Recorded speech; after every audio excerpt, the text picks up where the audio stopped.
Fundación Banús y Pilar Calvo patrocina este espacio.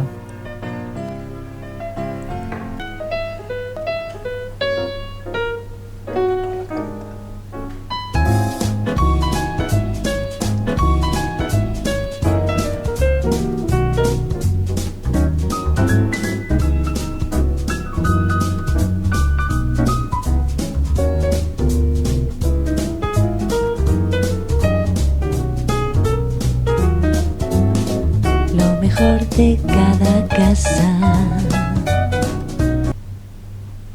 Muy buenas noches y bienvenidos. Finalizábamos el año pasado con Rafael García Conde.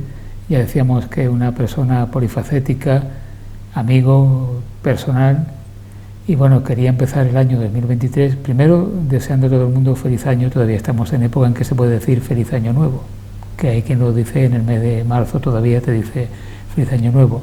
Bueno, pues para iniciar esta nueva etapa del programa, en este año, cuento con otro amigo también, que es Miguel Enrique Nieto González, periodista de los que tienen solera, de los que han crecido en bodegas de solera, verdaderamente. Miguel, bienvenido. ¿Qué tal? Muy buenas. Bien hallado. ¿Cómo llevamos el año, este año que está ya casi finalizando? Pensando en los próximos reyes quizás, ¿no? A ver qué trae. No, bien sin entrar en detalles, ¿no? Que es lo que se suele decir, o animado sin causa aparente alguna, que también es de las cosas que, bueno, en este caso con una causa aparente, que es que me haya invitado a echar un rato de charla, que creo que es lo que de eso se trata. Bueno, este año no es un año cualquiera, porque tenemos elecciones por todos lados, ¿no? Sí, nos van a ametrallar bien, y aunque siempre se dice que los políticos siempre están en elecciones todo el tiempo, la verdad es que han empezado antes lo que es la campaña electoral, y me temo que sí, el enconamiento ha ido a más, la grosería, el estado de grosería que yo creo en el que estamos instalados es más patente, y bueno, ahora acaba de pasar lo de Lula en Brasil, que ha sido con creces mucho más grave que lo del Capitolio en Estados Unidos contra Biden, y lo que te produce perplejidad, por ponerte un ejemplo, es cómo han llegado al punto de compararlo con la situación nuestra, pero no ya por el delito de sedición, sino por el hecho de decir que prácticamente Cuca Gamarra había salido a... O sea, ese nivel de bueno, realmente el nivel político en España y de crispación que estamos viviendo es algo realmente de vergüenza, es algo que a priori resultaba impensable que eso ocurriese en España, ¿no? No sé qué pensarás tú, pero a mí me encantaría que en algún momento de sus vidas, que dudo que lo hayan hecho nuestros parlamentarios, se leyeran los diarios de sesiones de tiempo atrás. No te voy a decir del periodo del inicio de la democracia, del periodo constitucional, que ya de por sí les daría alguna idea de hasta qué punto había una altura y un duramen en los planteamientos y en las posturas políticas y en los parlamentos que se hacían, sino que se fueran más atrás, se fueran a Cánovas, se fueran exactamente, y vieran hasta qué punto, sin ningún papel, sin ninguna anotación, la oratoria, que es uno de los artes que existe, del que no hay que abusar, pero era tan esencial para poder transmitir las ideas políticas con una ironía, con un sarcasmo que iría mucho más profundamente que lo que ahora hacen, que no sirve nada más que para sembrar el hastío. Y a nivel más doméstico, Miguel, ¿por qué crees tú que un signo distintivo de que estamos en campaña es que deshacemos rotondas y volvemos a construir rotondas? Eso últimamente es el signo que dice ya hay elecciones. Sí, pero el dejar las obras para última hora tiene dos lecturas. Una, que se dejan para poder inaugurarlas, como para decir que he hecho parte de lo que he prometido, que nunca es un tanto por ciento sustancial, pero sobre todo también porque da una idea de hasta qué punto no has hecho lo que tenías que hacer, y encima lo has hecho mal, porque estás rehaciendo lo poquito que has logrado pergeñar. Al final resulta que te haces rotondas, además esas rotondas que son imposibles de tomar, yo no sé, a veces yo suelo comentar, cuando habla de alguien que es especialmente bobo, le dice, mira, ese no es que no sepa hacer la O con un canuto, es que no sabe hacerla con un compás. Pues aquí parece que no hay compás ni tiralíneas a la hora de diseñar esa rotonda. Fíjate cómo se han hecho famosas como un elemento definitorio de hasta qué punto las cosas se pueden hacer mal, casi parece adrede. Hombre, ¿no? Yo la verdad es que el ingeniero que ha diseñado la rotonda junto al Quirón que hay que pasar para ¿Tú crees que aquí, ha sido un ingeniero? No sé quién lo ha diseñado, Bueno, pues pero a mí que me explique cómo se hace esa rotonda sin salirte del carril. No puede, y si hay un vehículo de tonelaje, ya sea un autobús, no te digo ya un camión, que por ahí pasan, obviamente no entres porque es que es imposible que el conductor no ocupe los dos carriles. Pero bueno, no deja de ser una anécdota en el sentido de que eso es algo más de luego la desmesura. A mí también me produce, te iba a decir espanto, pero tampoco me asusto yo a estas alturas de la vida periodística, pero esos anuncios de siempre en gerundio, ¿no? Ese es un ayuntamiento que vive en un perpetuo gerundio. Yo no sé si la gente llega a darse cuenta. Estamos realizando, estamos proyectando, estamos haciendo, y todo es gerundio. Y estamos haciendo un plan de actuaciones y hacemos 400 actuaciones, y las actuaciones son reparaciones de cosas que se han hecho. No son, es decir, actuaciones en los colegios, más infraestructura, más ciudad. Es el lema también curioso, ¿no? Pues, hacer reparaciones en los colegios no es crear infraestructura, es hacer apaños y arreglos que hay que hacer. Arreglar las losetas y asfaltar. Ahora viene una campaña de asfaltado, pues un poco igual. Asfaltar no es crear infraestructura, es reponer algo que hay que hacer y que no crea, yo creo que más ciudad, ¿no? ¿Tú crees, Miguel, que el electorado, cuando llegan elecciones municipales en este caso, contrasta lo que se ha realizado con lo que se prometió en el programa electoral de entonces? Nunca. ¿El ciudadano lee el programa electoral?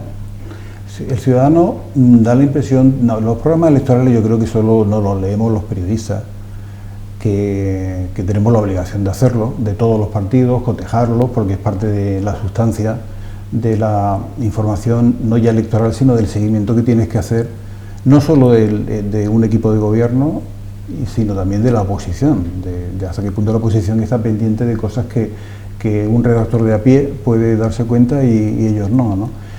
Pero para el electorado se quedan en las grandes ideas o en las sensaciones. Yo te diría que muchas veces prima más el sentimiento que despierta una acción de gobierno o un dirigente político que lo que realmente hace o no hace, lo que se desdice o no. Ahí el caso de Pedro Sánchez puede ser paradigmático. O sea, no se puede decir, le llaman no decir la verdad, no. El punto de Pedro Sánchez es que lleva mintiendo sistemáticamente mucho tiempo y haciendo lo contrario de lo que dijo. Y no voy a dar ejemplos porque son tantos y se acumulan tantos y con temas tan graves que la propia coalición ya lo es, ¿no? Pero ¿le va a pasar factura? Pues seguramente sí, eso dicen todas las encuestas, menos las del CIS, obviamente, pero la sensación es que perdonamos mucho. ¿El niño Miguel Enrique? ¿Quién era el niño Miguel Enrique? El niño Miguel Enrique fue un proyecto malbaratado en la medida de que él se empeñó en hacer lo posible. No, el niño Miguel Enrique fue un niño feliz, no, estoy seguro, y si quieres retraído y luego muy centrado en pensar en la medida de lo posible. Y gordito. Sí, cuando no existía la gordofobia que existe hoy. Sí, obeso.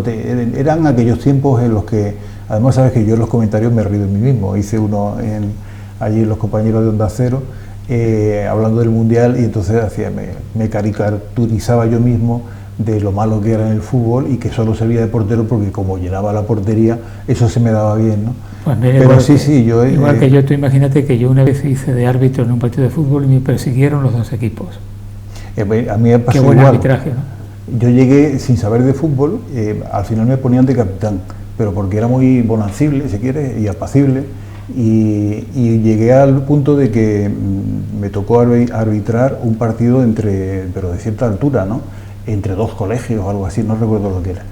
Y yo decía, yo no tengo ni idea de esto, una patada, 4 cosas, y al final a mí se fueron muy contentos, sobre todo el equipo contrario, porque dijo que yo era genial. Pero ¿sabes por qué? Porque yo no sabía lo que era el fuera de juego. Claro. Y entonces yo no pitaba ninguno y todo el mundo se cabreaba cuando metían goles absolutamente legales en pase y fue muy divertido, porque luego me felicitaron porque los demás lo hice bien, ¿no? ¿Por qué te llamas tú Miguel Enrique? Es una tradición que no solo en Marbella, sino en otros pueblos se estilaba, que es que te ponen cuando te bautizan el nombre como primer nombre, el nombre de tu abuelo, y como segundo el nombre de tu padre. Se da la circunstancia de que mi padre se llama Enrique Miguel y yo me llamo Miguel Enrique, pero antes de que lo digas soy Miguel Enrique Estanislao, porque tercera, me enteré, no sé, al 4.º carnet de identidad que me saqué, para pasmo ahí sí, mío, y entonces el funcionario me dice, ¿usted se llama Miguel Enrique Estanislao? Digo, perdone. Dice, de Cosca. Lo pone, Estanislao de Cosca. Claro, lo pone en el libro de familia, y es la otra de que según el día que naces te ponen el santo. Y entonces yo le decía a mis padres, digo, bueno, si nazco 4 o 5 días después, me llamo Miguel Enrique Cucufate, ¿no? Lo que no me hubiera hecho ninguna gracia, pero ahí estamos. Bueno, ¿y de tus padres qué me puedes decir? Los padres yo creo que lo son todo para todo el mundo, para mí especialmente. Yo, de mis padres, que los tengo en vida, gracias a Dios, y muy lúcidos y muy capaces, mi padre tiene 93 años, de lo que blasona, cosa que puede hacer, es que al final son aquello que sobrevuela, te cuida. A mí me gusta mucho el símil un poco con el mundo animal, ¿no? Que en el caso de los humanos, el manto cobertor que se produce por parte de los padres, no solo de uno, sino de los dos, se prolonga bastante en la vida, que a veces puede ser mejor o peor. Yo creo que fui demasiado niño muy protegido.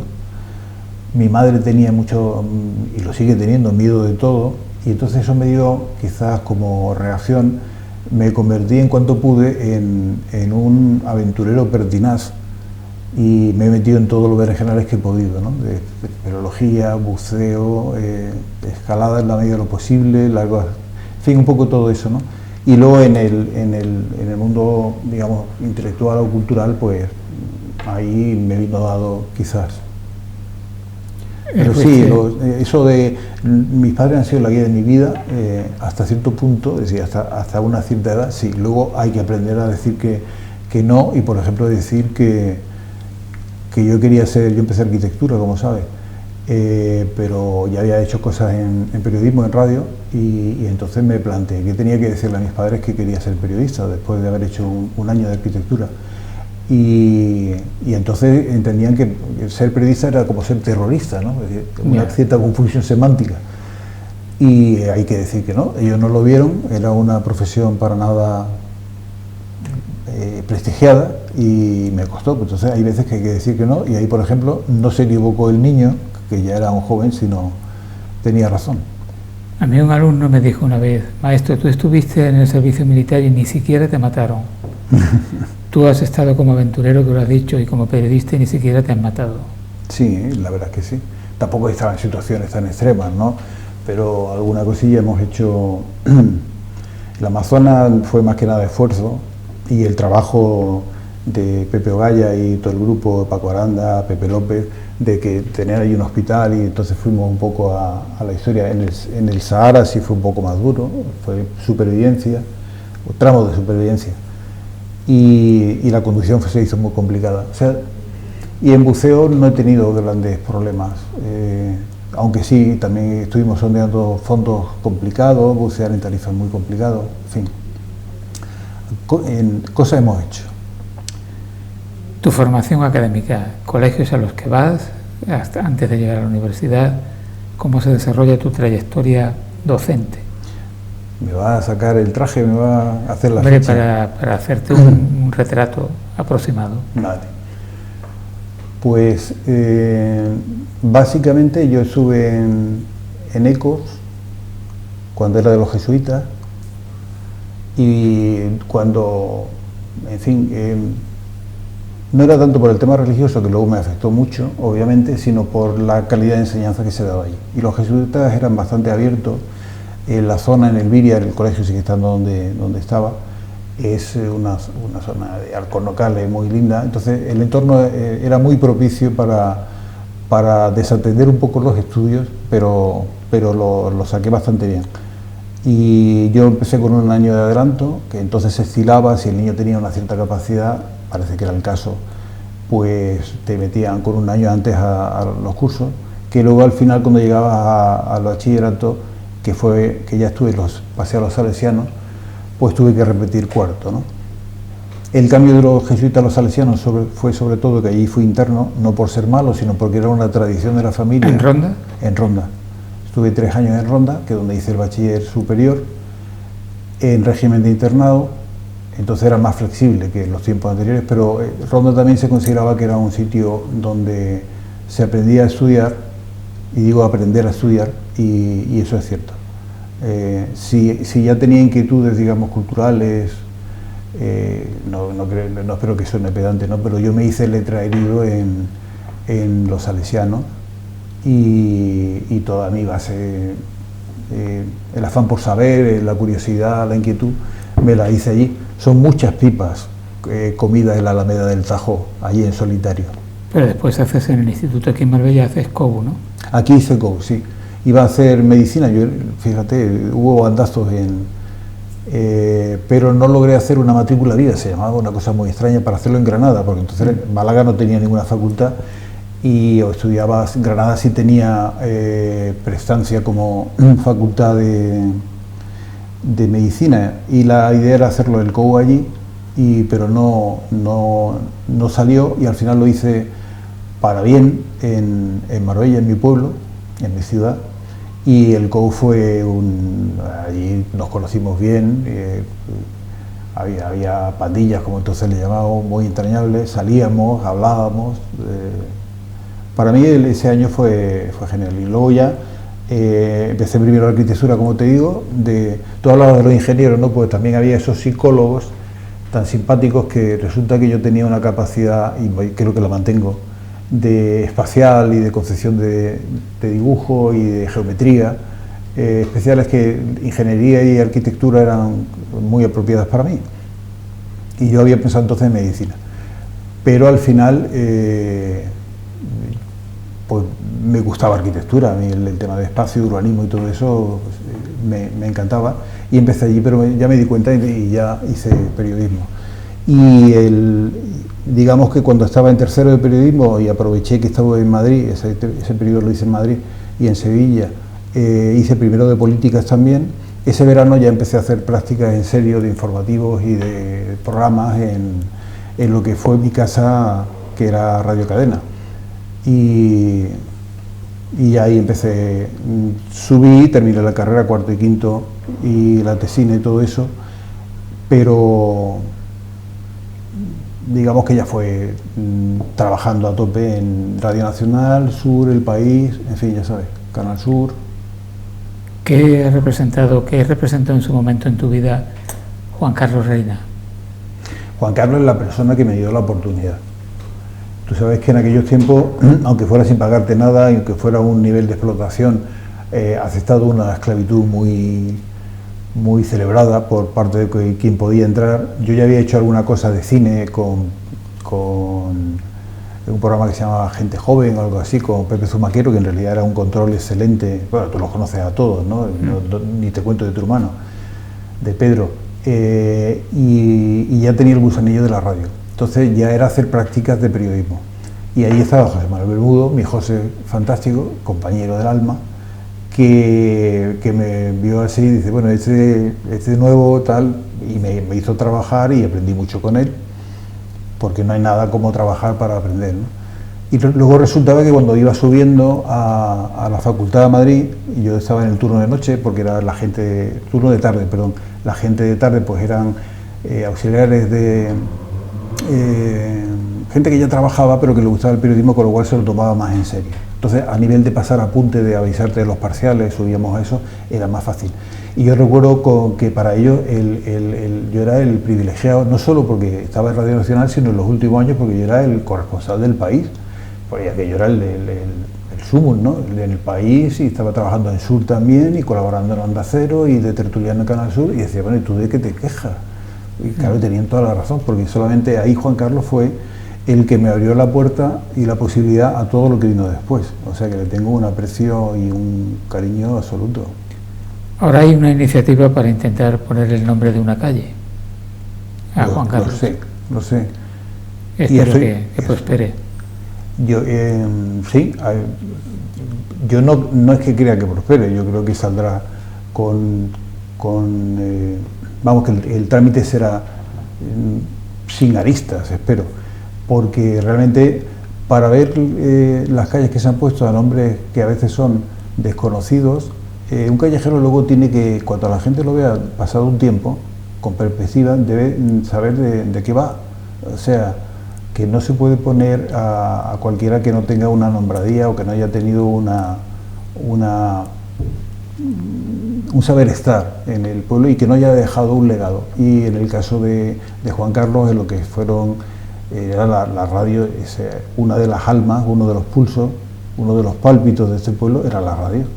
Y él la fomentó y logró que de una emisorilla chiquitilla y enana y casi inverosímil, ¿no?, se convirtiera en la emisora más importante de Andalucía después de Sevilla, que eso la gente debería ser consciente de que la radio que aquí se hizo, y mucho más cuando entramos en democracia, ahí el desfonde que hubo de la gente y el empeño fue... Fíjate notable. Que en los tiempos todavía de la dictadura del tardofranquismo, Juan Carlos Reina hacía el comentario del día original de Juan Carlos Reina, como decía, donde hacía crítica a su manera, pero hacía crítica. No era fácil hacer algo así a diario. Sí, porque lo que antes era el pregón, ¿no? Le cambiamos pregón, eso. Bueno, era la banda sonora a la 1:30, la marcha de los voluntarios, que era la sintonía, era la banda sonora. La sintonía, y claro, yo ese proceso también fue una de las grandes suertes que a niveles profesionales, eso se me olvidó decírtelo, y a veces me desparramo intelectualmente. A nosotros nos tocó vivir todo aquello, y a mí también desde Madrid. Cuando subía, bajaba, o sea, la información no era solo Marbella, y además tocabas todos los palos.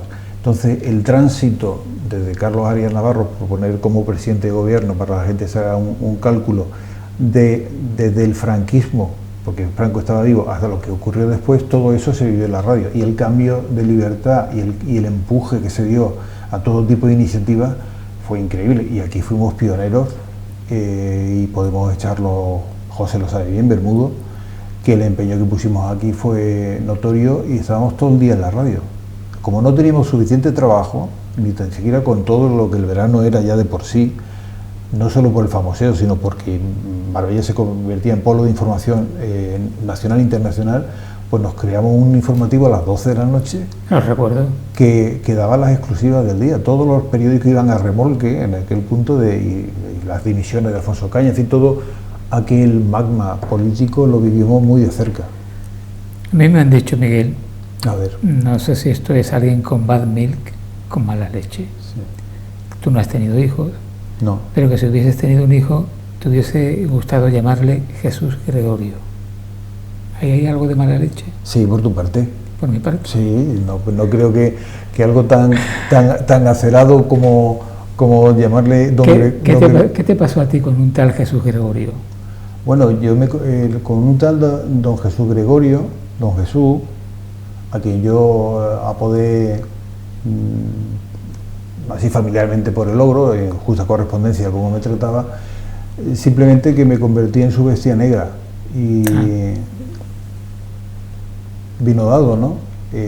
Jesús Gil llegó aquí a Marbella en loor de multitudes y en olor también de multitudes, porque yo cantaba un montón, que no de santidad, obviamente, y la historia de que ya se puede, en cierto modo ya es arqueología política, ¿no? Porque si te das cuenta, hace 30 años de aquello.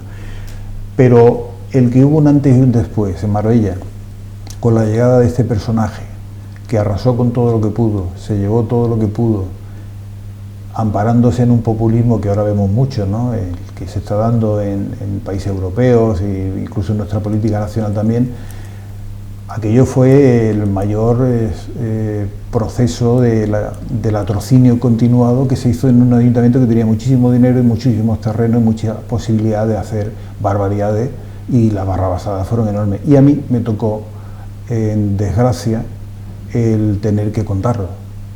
Y claro, para él eso era impensable, ¿no? Que alguien, un periodista de pueblo, pero claro, salía en El País, le estuviera poniendo los puntos a las pocas cosas o muchas cosas que logramos contar, porque uno de los retos era que bajo ningún concepto te pasara por encima la pisonadora. Nunca pudo poner una querella, ya quisiera, por haber dado una noticia falsa, pero ahí sacó luego 3 mayorías absolutas consecutivas, cada vez mayor, y hablando de hasta qué punto el pueblo se interesa del programa electoral ni de lo que tiene encima, que le hacen en una plaza pública, un edificio de baja más 9, y al final le gusta y no se acuerda, cosas así, ¿no? Y eso fue lo que pasó, y en realidad tuvo una cuarta mayoría absoluta, inducida, digamos, que fue con Julián Muñoz, el momento en el que ya quedó inhabilitado. Bueno, voy a decir, por si hay algún estudiante de secundaria viendo el programa, que estamos hablando de la etapa en que el gilismo, es decir, Jesús Gil, con su partido creado ad hoc para él, gobernó en Marbella. Estamos hablando de esa etapa. Sí, hablamos de eso, de 3 mandatos municipales con mayoría absoluta, hizo y deshizo, se saltó la ley todo lo que quiso, los jueces no pararon todas las obras ilegales que acometió por parte municipal y todas las que dejó acometer, los convenios que hizo fueron... Y luego, fuera de micrófono, estamos hablando que Roca, que fue la mano que mecía el dinero, ¿no? La mano que mece la cuna del dinero, la caja, ahora va 15 años, 17 años después, de informaciones que fueron sacadas por mi equipo, va a verse el juicio que Gil, si estuviera en vida, hubiera tenido que entrar. Pero me cupo el momento de verlo ir a prisión. Y yo suelo decir, y no con orgullo, que yo lo metí en prisión. Bueno, fueron los jueces, obviamente, pero fueron por informaciones que se publicaron de las cosas que hicieron, y los demás también, y los demás que vinieron después también. Pero ese tipo de ilegalidades se hizo como, ¿cómo te diría?, como una costumbre en la ejecutoria municipal, que la gente lo vio así, y desde fuera también, porque veían el envoltorio y fueron momentos muy duros, pero no sé, ahí quedó el legado, ¿no? Hoy día es posible encontrar a alguien que diga que votó a Gil. Es complicado, pero ya era complicado incluso cuando la cosa empezó a ponerse cruda. Es más, con la primera mayoría absoluta que se veía venir, nadie... Luego te encontrabas con la gente y votantes absolutos del PP de toda la vida, que sabías que los números cantaban, ¿no? Si el trasvase de votos del PP a Gil fue enorme, del PSOE también, o sea, todo el mundo le votó. Era imposible que en una frecuentación de esa, que hiciera una encuesta o un sondeo, a 10 que le preguntara, 9 dijeran que no habían votado a Gil, y solamente uno reconociera que lo había votado. Es decir, no puede ser, porque casi el porcentaje de votos fue abrumador, ¿no? Pero sí, había una mala conciencia, y yo creo que debe haber una mala conciencia, y no debe olvidarse por lo que ha pasado en esta ciudad, y ni olvidar cuando se ven las estatuas de Dalí, por ejemplo, de que saber que eso es una estafa de 200 y pico de millones de pesetas que se llevaron de tal, y que eso son falsas, y la gente pues sigue pensando que son de verdad, que cuando vayan y vean el Banana Beach sepa que eso en teoría no, hay que demolerlo, y no se puede hacer, como eso muchas cosas, ¿no?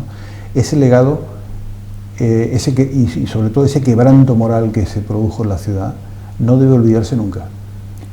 Aparte de que no se debe olvidar, y de que exista esa huella física, por ejemplo, de las estatuas que tú acabas de decir, al margen de eso, queda algo más a nivel ideológico, si es que hubo alguna ideología en ese grupo político o no, ¿Queda todavía algo en Marbella del gilismo? ¿Hay alguna rémora que la tenemos todavía? Hay un planteamiento de que el populismo ideológico, que a fin de cuentas Gil era un populista, exacerbado y ostentorio, como uno de los términos que él acuñó, que realmente de las mayores aportaciones en la red debería haberlo cogido. El populismo es algo que es muy fácil de que se asiente y que luego se herede o que se ramifique como las raíces iba a decir de un árbol, pero no, de un hongo, ¿no? Que tiene el micelio y luego el hongo puede tener kilómetros cuadrados. Y luego eso, en el caso de Marbella, como las cosas vinieron como vinieron, el revertir lo que había, en teoría hubiera sido muy fácil, pero luego a niveles de ejecutoria no se ha producido. Hay un dato, quizás.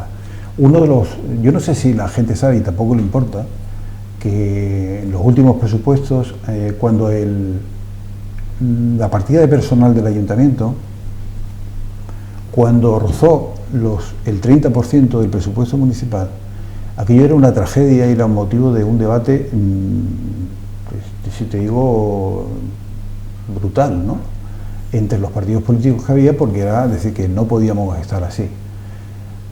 En el último presupuesto municipal, este ayuntamiento, señores contribuyentes, pagamos el 62% en la plantilla, o sea, en personal, que no es solamente en los funcionarios y tal, sino en todo lo que ha venido después. Una de las cosas que se dijo, por ejemplo, estoy poniendo un ejemplo de lo que ha ocurrido.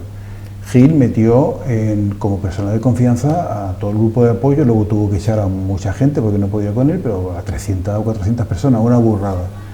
Lo que ocurrió después es que ese personal de confianza se mantuvo cuando llegó el equipo actual de gobierno, bueno, la tendencia política actual, no solo se mantuvo, sino que se incrementó. Y donde ya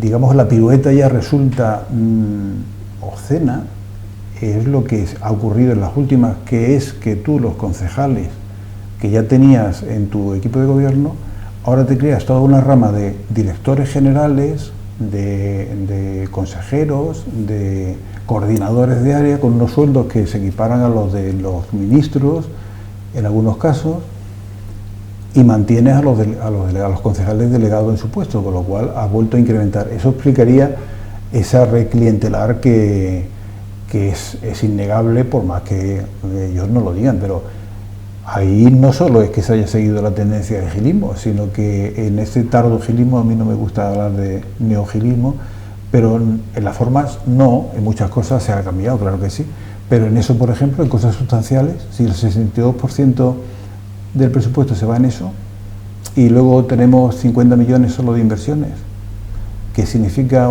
es un 13%, pero tenemos 50 de los que 30, te hablo de memoria, pero si el dato falla, ruego que me excusen, pero de los 50, 30 son de las aportaciones que vienen de Diputación, de los planes estos nuevos.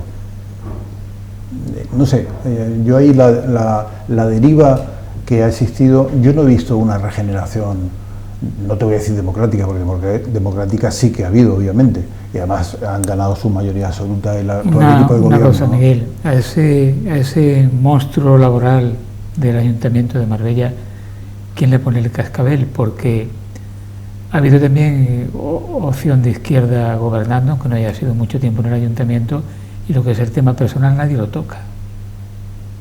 Ese es un problema que hay ahí, que incluso hablar, esto mismo que estamos hablando aquí, no es precisamente hacer amigos. No, claro. No me he caracterizado yo por hacer amigos en ninguno de los momentos, y quizás la época de Gil fue lo más notorio, ¿no? Pero las cosas se tienen que contar. O sea, ya, no, pero lo que me refiero es que ¿quién pone ese cascabel ahí? Eso siempre ha sido un problema. De hecho, el presupuesto de personal, y la gente cuando hablamos de personal, la gente, bueno, me refiero al el mensaje que se da puede parecer que hablamos solo de los funcionarios. No, un ayuntamiento potente, una ciudad que ha crecido como ha crecido, necesita incrementar su plantilla municipal y necesita una plantilla municipal bien pagada, o sea que eso no es cuestionable. con lo cual el que fuera creciendo el presupuesto dedicado a personal no tenía no había ningún reparo en ello, salvo que fuera de medido. Un ejemplo podría ser, que a mí me gusta recordar, José Luis Rodríguez, que fue muy cuestionado y fue un momento también muy convulso y su alcaldía pues dejó muchas cosas hechas. Mejor alcalde de Estepona le llamaban. Sí, pero porque hacía lo que era el plan general y lo que era nuestra normativa urbanística, lo hacía cumplir y no permitió que se hicieran barbaridades, y aún así no pudo parar muchas de las que iba. Pero me iba a referir que en aquel momento había, de personal de confianza en el ayuntamiento, había 2 personas. Una era su secretario personal. Que era el hermano. Que era el hermano, porque como podía ser, y cobraba un sueldo que comparado con cualquier funcionario con cierto rango era bien modesto. Y luego había en disciplina urbanística el señor Salinas, que ahora lo tengo por vecino, Rafael Salinas. Que vino, se puede decir, vino impuesto por la Junta de Andalucía y hizo su labor en disciplina urbanística, o sea, nada que objetar, hacía falta ese cargo, ¿no? Pero eran 2. Entonces, tú puedes ir ampliando la plantilla en función de las necesidades. Pero si tú creas coordinadores e historias y vas además privatizando un montón de gestiones, todo el personal en plantilla, digamos, o contratado que tienes por el ayuntamiento, si yo subcontrato jardines, los floripondios, las historias, pero mantengo toda la plantilla de jardines, estoy duplicando plantilla y así se explica esa historia. Nadie le pone el cascabel al gato, porque en mucha gente la que está en personal, eso significa una cantidad de votos, habrá que decirlo, y de eso se han aprovechado casi todo el mundo. Esa red clientelar pesa muchísimo. Tú que eres especialista en palabras. Muchas gracias. ¿Tiene algún tipo de belleza o de connotación, no sé si erótica o algo así, el verbo externalizar? Pues si hablamos de la erótica del poder o de la lascivia de la gestión, pues sí. Primero porque es un verbo, es un verbo odioso, ¿no? En sí la palabra, eso de externalizar, ¿qué quiere decir? Llevar al exterior, externalizar tus sentimientos propios. A fin de cuentas se trata de privatizar. Estamos hablando mucho con subterfugios. Sí.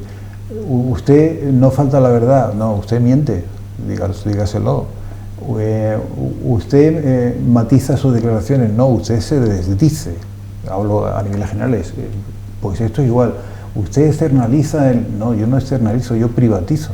Sí, una gestión municipal, que es responsabilidad municipal, se va y se le da a una empresa, que se hace una subasta y se le da. Usted lo que está haciendo es privatizando esa función, que puede estar justificado o no. Es decir, a lo mejor hay cosas que un ayuntamiento no puede afrontar o le sale más barato y más eficaz y eficiente que lo haga una empresa exterior. Nada que objetar. Pero cuando eso es sistemático y a la vez tú mantienes la gente que lo hacía en tu ayuntamiento, esa privatización, esa dejación de funciones por parte de los que deben administrar el municipio, pues chirría un poco. Decía yo lo del especialista en palabras porque realmente lo eres. Miguel tiene un conocimiento del idioma español extraordinario. De hecho, eso es así, Miguel. De hecho, muchas veces cuando necesitamos alguna expresión o algún significado de algo, eso llamamos a Miguel Nieto. Y tú eres como el vademecum para los médicos, pues bueno, algo parecido. Miguel, esto no me llames el cobarrubia porque si no ya... Esto como se podría decir, y Miguel lo dice. Esto te lo decía por lo siguiente. Este año ha habido como de vez en cuando un montón de palabras que el diccionario, que la Real Academia ha decidido incluir en el diccionario, algunas más feas y otras más bonitas. Lo de .com, a mí me suena un poco estrambótico lo .com, pero bueno, está ahí también. Pero hay otra palabra... Es por abreviar, ¿no? Ahí el lenguaje... Pero hay otra palabra que yo creo que siempre debería estar de actualidad y que habría que tomarse muy en serio, que es el edadismo, como discriminación por razón de edad. Estamos en una sociedad donde, y quizás ya me lo digo porque ya uno está en esa etapa, en que a las personas se les discrimina por ser viejos, aunque se evite la palabra viejo y se hable de mayores, activos y tal, pero en el fondo no se les da oportunidad de realizarse, ni de trabajar, ni de nada. Ahí tiene otro ejemplo de cómo se utilizan los subterfugios para definirlo, ¿no? Ya no puedes hablar de pensionista, el hogar del pensionista, el hogar del jubilado. Menos de viejos ni de ancianos. Era luego ya ni tan siquiera hogar de la tercera edad, que va. sino ya de personas mayores. Activas. Bueno, personas mayores activas, que eso es como la clase media trabajadora, que es un concepto de lo más delicuescente y etéreo, ¿no? Es decir, clase media trabajadora, o sea, ya clase media, alta, cuando... Pero, perdona, si usted tiene 50 años o más, vaya a buscar trabajo, presente currículum, a ver si se lo van a dar. Esa es la gran fosa demográfica, pero sobre todo es el gran derroche de talento, y no voy a decir de experiencia, porque eso va de suyo, ¿no? Sino sobre todo de talento. Y cuando lo aplicas al de talento de los mayores, que ya no es solamente el que sean mayores y que sepan la mecánica de los oficios, de las cosas, de cómo se mueve el mundo, al menos intentan o han aprendido algo más que quien tiene muy poca edad, sino del talento intrínseco que tienen personas que ya son genios o gente muy versada en su oficio y que se les arrincona cuando ni tan siquiera está jubilado, porque tener un currículum, como tú dices, con cierto peso, con cierta nombradía, se convierte en un problema. Te voy a poner el ejemplo de periodismo y así me pongo yo, como gordito de antes, me pongo yo como ejemplo. Es decir, yo soy del PP absoluto, en el sentido de que soy un parado perenne, no hay provisionalidad. Si yo presento mi currículum, que dentro de la modestia pues tiene un cierto peso, dirigir en tertulias, en programas nacionales, en fin, todo eso, ¿cómo te van a contratar si no es en un puesto directivo?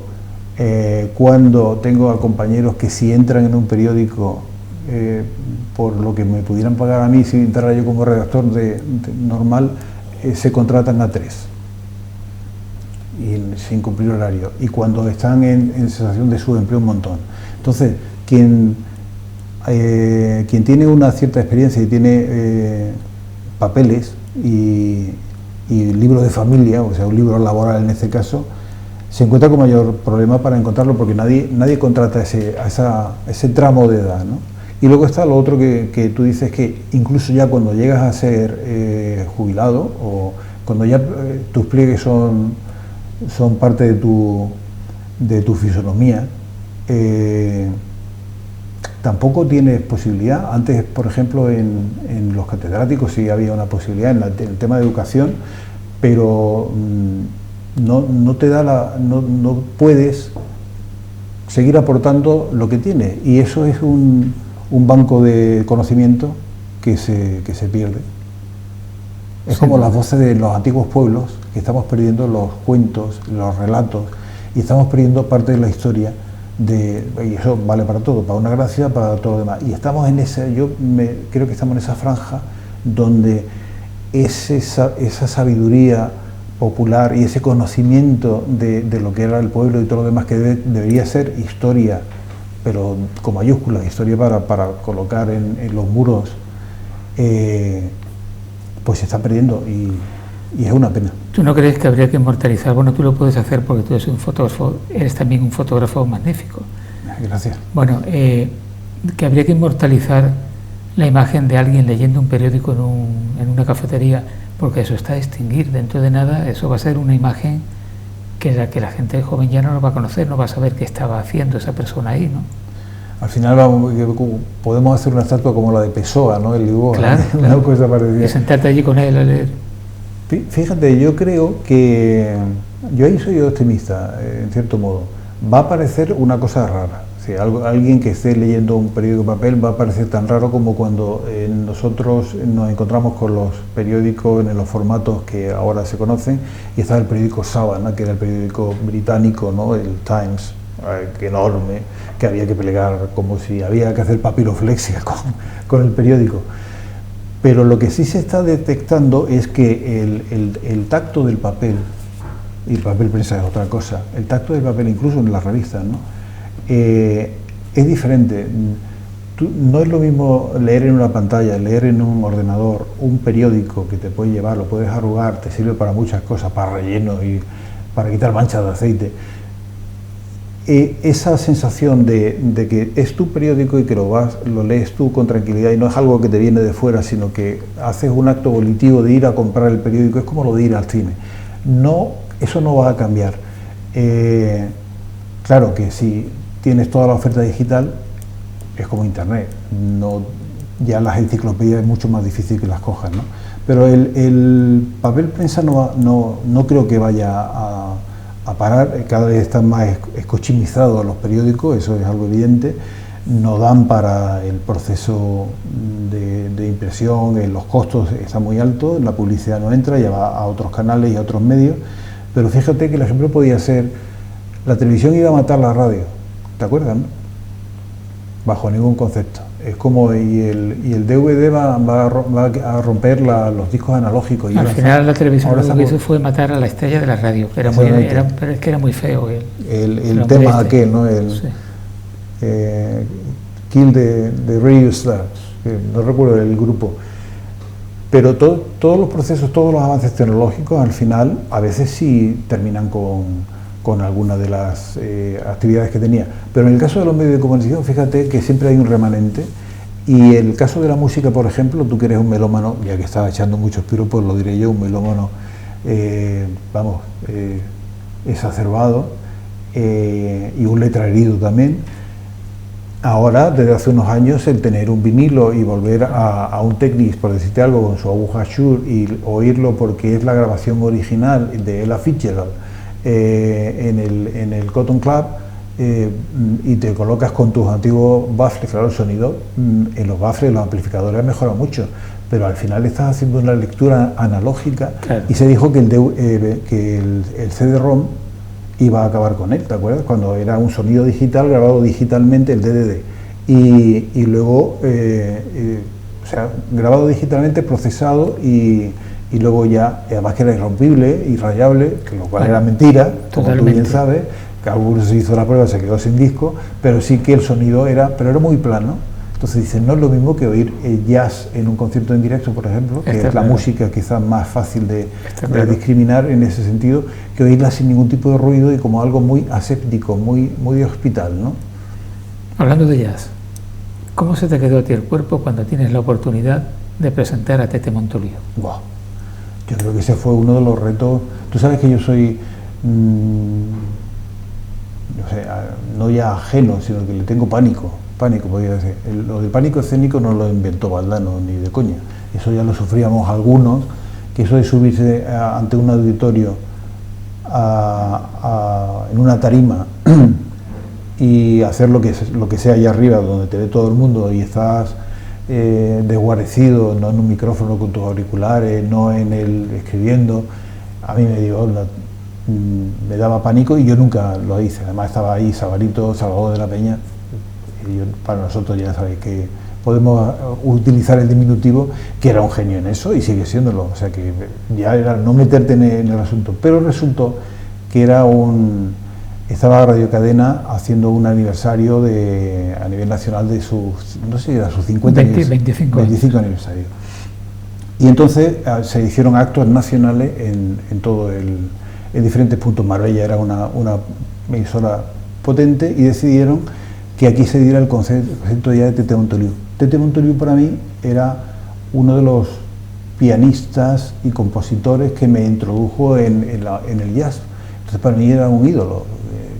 Y ya en tiempos que no estaba uno de los Rolling, no iba, sino con cierta madurez, aunque fue joven.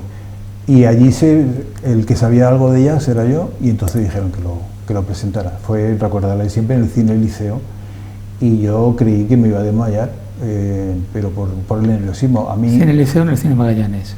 Perdón, tienes razón. Fíjate hasta qué punto que no me acuerdo ni del sitio. Pero fue así, es decir, yo creía que no subía, o sea, imposible, por más que me estuve preparando, Miguel, si lo vas a hacer bien, si en cuanto empieces, ya sabes, ese tipo de cosas que todo el mundo te dice y encima tú lo sabes. Y me costó muchísimo, lo tenía muy preparado, luego lo reduje muy, y al final yo creo que casi ni lo leí, pero no porque me lo supiera de memoria, sino porque me salió, ¿no? Y fue fascinante. Él estuvo amabilísimo, y tuve el gusto de acompañarlo también. Como sabéis, Tete Montoliu es ciego, lo acompaña, pero yo también me salió del alma acompañarlo. Entonces lo pusimos en el piano, tío, agradable, y luego un genio. Ese hombre transitaba como un ángel por las teclas. ¿Qué ha representado o representa en tu vida el golf? El golf fue básicamente como de la época de Gil salí muy tocado, porque estas cosas revientan, y al final a mí me pasó factura, y todo lo que estuve ahí, las amenazas, en fin, todo ese calvario y esa tensión, pues luego explota. Y en el periódico había un proyecto de convertir el periódico de golf, que es del grupo, en realidad es una publicación, no es un suplemento de Sur, porque la gente lo ve con Sur, sino que es una publicación como Sur, como Dial de Granada, del grupo Correo. Y entonces lo que se propusieron era darle una reforma y ponerlo más vistoso, y de eso me encargué yo, después de hacer el cambio de diseño en ABC, que fue traumático en el sentido que la gente se quedó muy sorprendida, pues le tocó al golf. Y lo convertimos en la primera publicación gratuita de Europa. Se publicaba en inglés, y a mí lo que me dijeron, Miguel, pues queremos que lo hagas tú, pero era más un encargo editorial, pero si yo sabía lo que era un Verdi, lo que era un Eagle, pero en fin, sabía la mecánica, como sé las reglas de rugby, no he jugado nada más que un par de partidos, ¿no? Pero ya me puse que digo, vos tendrás que aprender. Así que me coloqué a darle a los palos, me di cuenta de lo difícil que era. Yo siempre decía, yo haciendo las cosas que hacía, espeleología, trekking, submarinismo sobre todo. Me digo, oye, esta gente siempre decía, esto del golf, se dan un paseo enorme, sí, fantástico, hablan de sus cosas, luego se toman la cerveza fantástica y no hacen nada de ejercicio. Bueno, hay que ponerse y hay que darle. Y luego la dificultad. Es un deporte en el que cualquier mínima variación en la postura, en la mano, en el movimiento, o te sale fantástico o se va los fallos son garrafales. El mundo del golf luego también es muy interesante, a niveles que eso también lo percibieron, el que fuera a nivel turístico, ¿no? como un incentivo turístico y una industria y ahí lideramos también. Hicimos un foro nacional, estuvo Miguel Ángel Jiménez, el Picha, como a él le gusta que le digan, y luego estuvimos cubriendo los grandes torneos, la Ryder Cup, en fin, fue un periodo que me lo dejaron para que estuviera más relajado. Me mantuvieron las columnas y las entrevistas un poco así de relumbrón, digamos las que salían a nivel nacional, las dobles, que a mí me llenaban de satisfacción, y al final me enganchó en el sentido de que el tema editorial y luego jugarlo, y luego ya por los temas de espalda lo tuve que dejar, ¿no? Pero sí, un deporte que yo aconsejo a todo el mundo. Es hacer justicia, Miguel, que 16 años después se vaya a juzgar la operación Astapa. 16 años después. Algo hemos comentado. Bueno, el aforismo que se podría mantener, que es un aforismo de que la justicia lenta no es justicia, es absolutamente cierto, pero cuando se llegan a estos extremos, que un caso se vea 17 años después, cuando muchos están fallecidos, en algunos casos incluso podrán argumentar los abogados defensores que la dilación en la tramitación ha dejado indefensos a sus clientes. Ese tipo de cosas van a ocurrir en este juicio, y la recuperación de los bienes se va a hacer seguramente imposible. Es un contradios, es un contrasentido absoluto el que cualquier delito que además afecta a una esfera tan amplia como es el futuro que nos han cegado en parte de un pueblo, que afecta a una corrupción tan masiva hasta el punto de que ese ayuntamiento fue el único de España, hubo uno ahí perdido pequeño pero por un tema menor, que fue suspendido y que fue dinamitado judicialmente porque era un estado de corrupción bestial, tarde y mal. Pues después de todo eso, tú no puedes empezar a juzgar algunas partes del asunto 17 años después, no lo vas a hacer, y ahora lo que dure. Claro. En fin, es para indignarse. Miguel, la pregunta obligada en este programa: ¿qué es lo mejor de tu casa?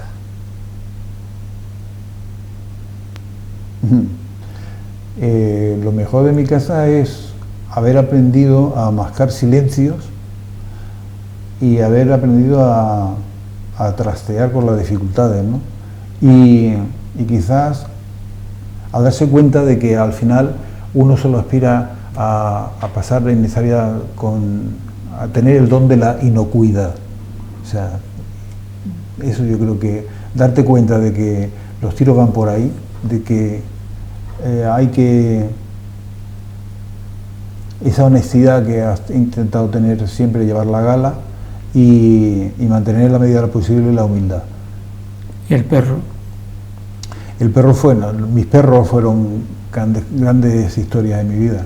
Obviamente el perro acompasa la existencia de la gente si se lo toma como se lo tiene que tomar, que es coger un perro desde pequeñito. En mi caso me lo regalaron, yo nunca compré un perro, y si no hubiera sido así, hubiera ido a la AAA.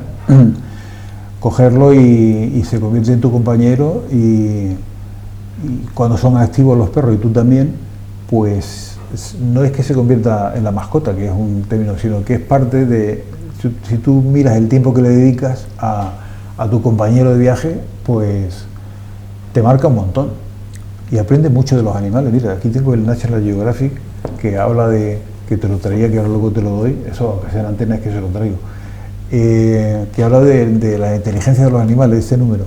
Y te das cuenta de que los animales no solo, aquí hablan de capacidades que las urracas trabajan como los monos, que descubrieron como herramienta, ¿no? Con palitos y todo lo demás, sino que tienen sentimientos. Yo no tengo ninguna duda. No me cabe a mí tampoco la menor duda de que desde luego los animales son muchísimo más leales que las personas. Eso también. Eso es algo que se contrasta, todos los que tenemos animales lo sabemos plenamente. Dime un libro que para ti haya significado algo importante. ¿El qué, perdona? Un libro. O más de uno, claro. Bueno, eso es como si me pidieras una película. Que pues no, te lo voy a pedir también. Entonces me he adelantado.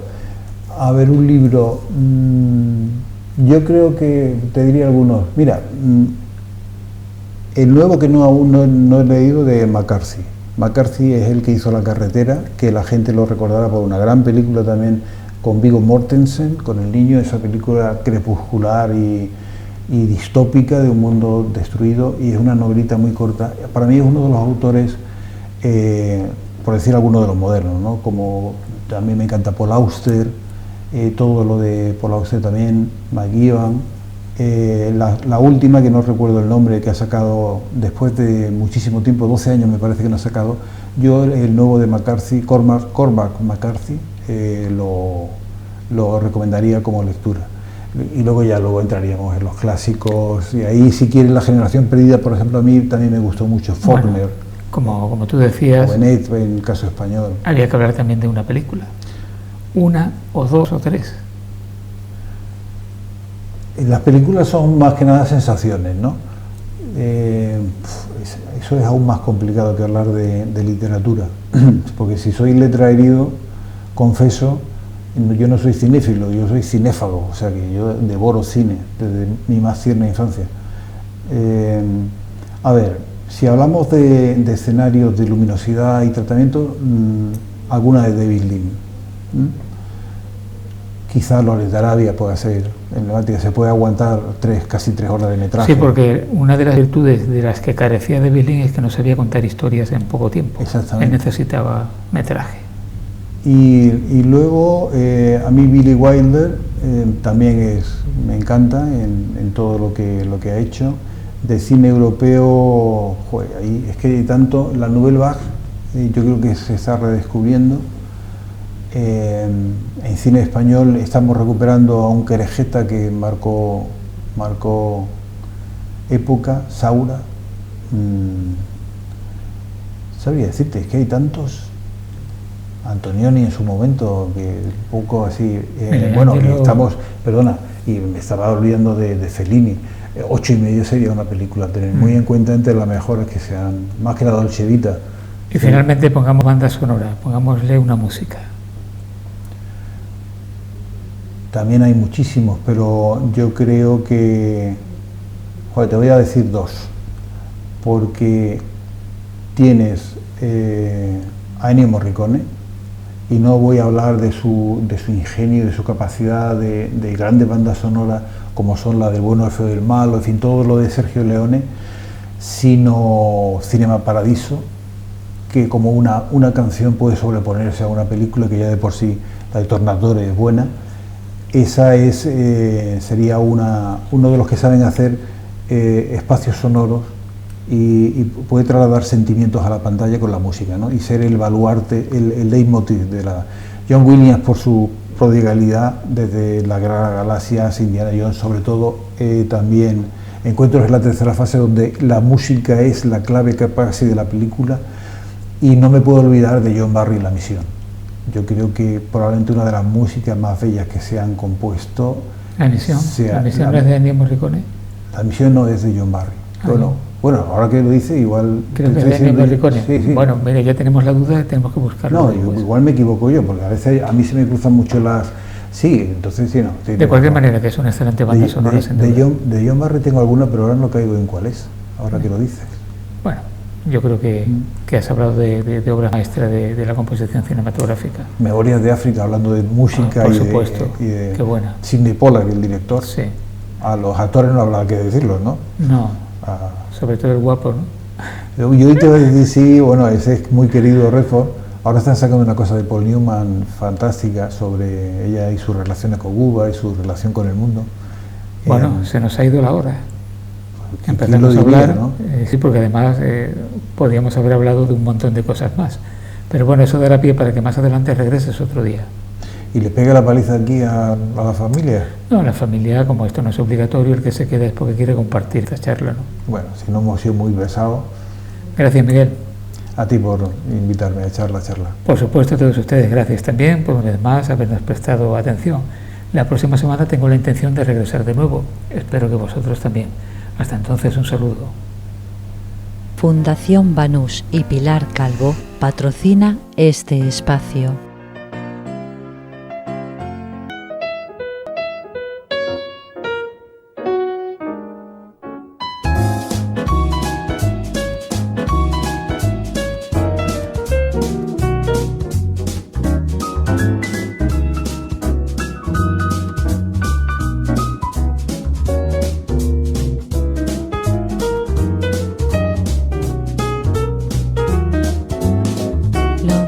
De cada casa